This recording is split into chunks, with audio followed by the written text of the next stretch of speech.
అందరికీ నమస్కారం. మరి విశేషమైన ధ్యాన ప్రచారంతో, శాకాహార ప్రచారంతో ఎంతో అద్భుతంగా సమాజాన్ని, వ్యక్తిని మనం నిర్మించుకుంటున్నాం. మరి వ్యక్తి తయారైన తర్వాత వాళ్ళు అంతర్గతంగా, బహిర్గతంగా ఆనందంగా ఉండాలంటే మరి వాళ్ళు జీవించేటువంటి పరిసరాలు కూడా ఎంతో అద్భుతంగా ఉండాలి.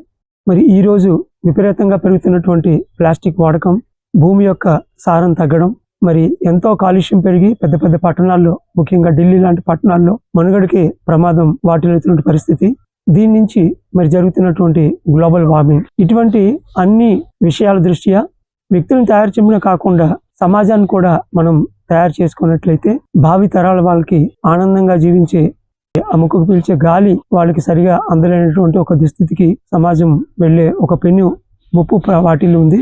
ఇప్పటికే మనం చాలా ఆలస్యం చేస్తున్నామని అర్థమవుతూనే ఉంది. కాబట్టి పత్రిజీ ప్రారంభంలో చెప్తూ ఉండేవారు, ఇంట్లో మొక్కలు ఉండాలి కాదు, మొక్కల్లో ఇల్లు ఉండాలని.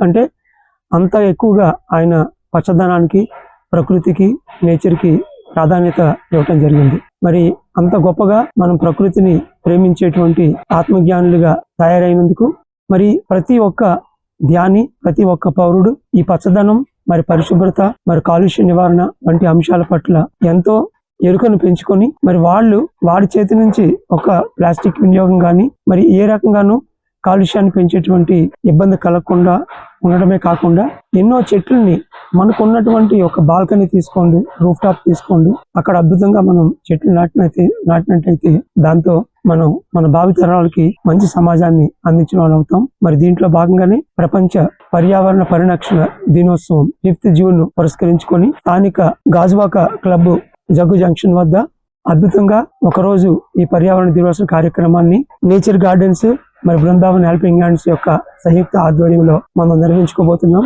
నేను దానికి హాజరవుతున్నాను. మరి బాధ్యతాయుతంగా ఉన్నటువంటి ప్రతి ఒక్క పౌరుడు, ధ్యాని ఇటువంటి గొప్ప అవేర్నెస్ కార్యక్రమంలో పాల్గొని మరి మీ వంతు గళాన్ని దీనికి చేకూర్చి మీ వంతు చేయూతని ఇస్తూ, ఎందుకంటే వ్యక్తిలో మార్పు రాకుండా మనం ఎన్ని క్లీనింగ్ ప్రోగ్రామ్స్ చేసినా దానివల్ల మనం చివరికి నిరుత్సాహంగానే మిగిలిపోతాము. వ్యక్తిలో ఎప్పుడైతే అవేర్నెస్ వస్తుందో ప్రతి ఒక్క వ్యక్తి ఒక్క మొక్కను నాటిన ఈ ప్రపంచం మొత్తంలో ఎంతమంది ఉన్నారో అన్ని మొక్కలతో మనం నింపొచ్చు. తద్వారా భావితరాలకి చక్కని ప్రకృతిని, ఆనందాన్ని, జీవితాన్ని, నవ సమాజాన్ని మనం ఇచ్చిన వాళ్ళు అవుతాం. మరి దీంట్లో భాగస్వాములు అయ్యి నా పాత్ర నిర్వహించే అవకాశం కల్పించినందుకు ఈ బృందావన్ హెల్పింగ్ హ్యాండ్స్ సంస్థకి మరి ముఖ్యంగా నవీన్ గారికి నా ప్రత్యేక శుభాకాంక్షలు తెలియజేసుకుంటూ నమస్తే.